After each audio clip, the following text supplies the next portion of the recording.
আদিবাসী এই বনকে হামে এই পাহাড়ে জঙ্গলে থাকা আমি আদি ভারতবাসী।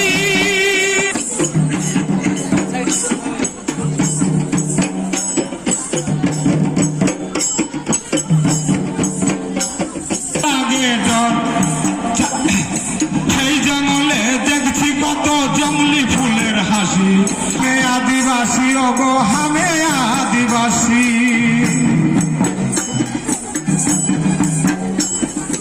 অরণ্য কাটিছে এখন কুঠারেরই ঘর,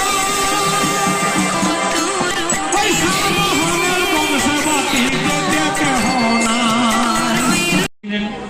এবার তার 150 বছর পূর্তি অনুষ্ঠানে রাজ্য এরপর অঙ্ক দৌড় শুরু হবে বিরসা মুন্ডার প্রতি। যদি কেউ অঙ্ক দৌড়ে নাম দিতে চাও বাচ্চা ছেলেরা এবং মেয়েরা, আপনাদের অঙ্ক দৌড় হয়ে নিয়ে তাই সমাজের মানুষদের সম্মান জানাতে আপনি বিভিন্ন পর্যায়ে অঙ্ক দৌড়ে প্রতিষ্ঠিত করতে অঙ্ক দৌড়ে যাহা কুড়ি গিদ্রো সরকার প্রকল্প গ্রহণ করেছে।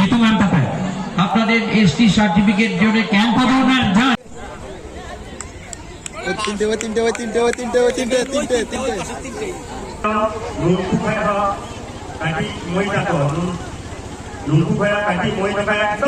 লম্বা করে লাগতে চাই। ঠিক আছে, ওরা স্পোর্টসে আছে তো, তোরা যারা জনপ্রতিনিধি তোরা রিসিভ করাবে ওইখানে সামনে চলে ব্লকের সূচনা করবে। কি কি সুযোগ সুবিধা পাবেন এই দুদিন? দেখুন, এই জয় জোহার মেলাটা বিরসা মুন্ডা, ভগবান বিরসা মুন্ডার 150 বছর জন্মবার্ষিকী উপলক্ষে সারা রাজ্য জুড়ে মমতা বন্দ্যোপাধ্যায়ের অনুপ্রেরণার নির্দেশে একটু দেখছেন যে পশ্চিমবঙ্গের বিভিন্ন জেলায় যেখানে আর বিভিন্ন ব্লকে যেখানে আদিবাসী অধ্যুষিত ব্লক সেখানে জয় জোহার মেলা হচ্ছে। জেলা পর্যায়ে পূর্ব বর্ধমান জেলা আউসগ্রামে, আর আমাদের এই কালনা 1 এর মধ্যে পড়ে কালনা 2তে মহকুমা আছে। আমি এখানকার এমএলএ, আমি আছি এখানে। এখানে আপনারা দেখতে পাচ্ছেন বিভিন্ন ট্রেন করা হচ্ছে। এই জয় জোহার মেলা পুজো দিয়ে শুরু হয়, তার আদিবাসীদের নাচ গান সবই হয়। তাছাড়া প্রথমেই দেখি শিক্ষা দপ্তর দেখুন কাউন্টার আছে, ছেলেমেয়েরা দেখুন লাইনে দাঁড়িয়ে আছেন। এখানে যারা তাদের যেটুকু শিক্ষাশ্রী প্রকল্পের আওতায় যদি এসে থাকে সেগুলো করা। তারপরে এসটি সার্টিফিকেট, যেটা মমতাজি অনেক সরলীকরণ করে, তার জন্যে অনগ্রসর শ্রেণী কল্যাণ দপ্তর আছে। আদিবাসী যারা কৃষক তাদেরকে মিনি কিট দেওয়া হচ্ছে আজকের মেলা উপলক্ষে। তাদের প্রাণী সম্পদ বিভাগ, তারা মুরগির ছানা দেওয়া হচ্ছে।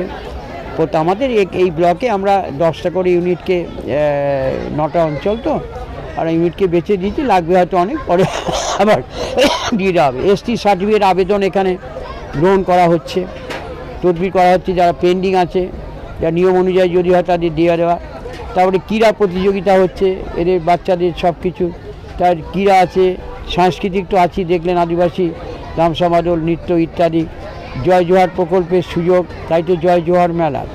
আমি জিজ্ঞেস করলাম আপনারা নিজেই তো প্রকাশ্যে যে আপনারা এখানে যারা আদিবাসী হাজির হয়েছেন তারা সকলে লক্ষ্মীর ভাণ্ডার পান তো? পান। তাহলে 1000 টাকাটা ছিল, এখন 1200 টাকা হয়েছে। তাহলে যে আদিবাসী শিল্পীরা যারা লোকপ্রসাদ শিল্পে অন্তর্ভুক্ত হয়েছেন, আদিবাসী ধামসা মাদল এগুলো যে পান, সেখানেতে এরা তো মাসিক 1000 টাকা পায়। সরকারি অনুষ্ঠানে যদি যোগ দেয় তাহলেও কিন্তু শিল্পী পিছু 1000 টাকা পায়। একটা টিমের যদি 2টো বায়নাও হয় তাহলে তার তো 1000 টাকা আছে পার শিল্পী পিছু, মাসে 1000 টাকা, আর 1200 টাকা আছে লক্ষ্মীর ভাণ্ডার, আর লোকপ্রসাদ শিল্পের শিল্পী হিসেবে থাকে 1000 টাকা। তো 3500 টাকা তো এমনিই হয়। এমনি যদি স্টল রয়েছে এখানে 11খানা স্টল আছে বিভিন্ন দপ্তরে। আজকে এবং আগামীকাল দুদিনই থাকবে। এবার পুরস্কার বিতরণ একই সঙ্গে হয়ে যাচ্ছে। পুরস্কার বিতরণ আপনারা দেখতে পাচ্ছেন, মানুষ উপস্থিতি হয়েছেন। এখন ধান কাটা ফুটবলও দেওয়া হলো। যারা আদিবাসী ছেলেমেয়েরা যারা ফুটবল খেলে, আমরা মোট এই ব্লকে আছে 45টা ফুটবল দিলাম। আর কতগুলো মুরগির ছানা বিতরণ করা হবে? মুরগির ছানাটা হিসেব করে বলতে হবে। এখন 45 ইউনিট বোধহয় হয়েছে। আজকে শর্মিলা সরকার এসেছিলেন, সাংসদ শর্মিলা সরকার এসেছিলেন, তিনি মেমারি থেকে। আমি তার কাছে একটা আবেদন রেখেছি যে পূর্বস্থলী 1-এ আমার বিধানসভা কেন্দ্রে একটা শাহপুর গ্রামে কমিউনিটি হল অলরেডি কমপ্লিট প্রায় হয়ে গেছে। কালনা 1-এ কমিউনিটি হল আদিবাসীদের তাদের কৃষ্টি কালচার বিভিন্ন কাজে একটা কমিউনিটি হল করবার প্রস্তাব তাকে দিয়েছি, তিনি মৌখিক অনুমোদন দিয়েছেন।